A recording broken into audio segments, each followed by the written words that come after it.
ಜೀವನದಲ್ಲಿ ಲೀಪ್ ತೊಗೋಬೇಕಾ?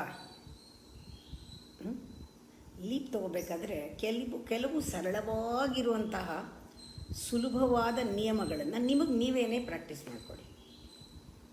ಅವಾಗ ದೊಡ್ಡದೊಂದು ಲೀಪ್ ತೊಗೋಬೋದು. ಏನು?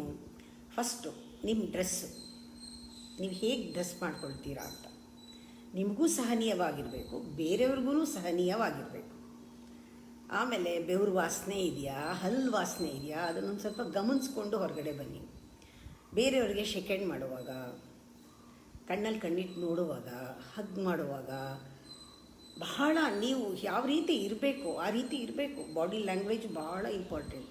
ನಿಮ್ಮನ್ನು ಪರಿಚಯ ಮಾಡಿಕೊಳ್ಬೇಕಾದ್ರೆ ಯಾವ ರೀತಿ ಪರಿಚಯ ಮಾಡ್ಕೊಳ್ತೀರಾ, ಟೇಬಲ್ ಮ್ಯಾನರ್ಸು, ಫೋನಲ್ಲಿ ಮಾತಾಡುವಾಗ ಯಾವ ರೀತಿ ಜೋರಾಗಿ ಮಾತಾಡೋದು, ಇದೆಲ್ಲ ಮಾಡ್ತಾರೆ ಕೆಲವರು. ಇದೆಲ್ಲ ಸಣ್ಣದೆಲ್ಲ ಗಮನಿಸ್ಕೊಳ್ಳಿ. ಒಂದು ಲಿಸ್ಟ್ ಮಾಡ್ಕೊಂಡು ಎಲ್ಲನೂ ಮಾಡ್ಕೊಳ್ಳಲ್ಲ. ನಾವು ಇರೋದೇ ನಾವು ಹೀಗೆ ಅಂದರೆ ಆ್ಯಾವರೇಜಾಗಿ ಇರ್ತೀರ. ನೀವು ಸ್ಪೆಷಲ್ ಆಗಬೇಕಲ್ವಾ?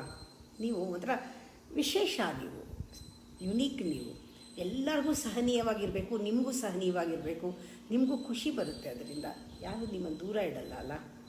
ಕೆಲವರು ಅವಾಯ್ಡ್ ಮಾಡ್ತಾರೆ ನೀಟಾಗಿಲ್ಲದೆ ಇದ್ದರೆ. ಎಲ್ಲೂ ಆ ಥರ ಸರ್ಕಮ್ಸ್ಟೆನ್ಸಸ್ ಬರಬಾರ್ದು.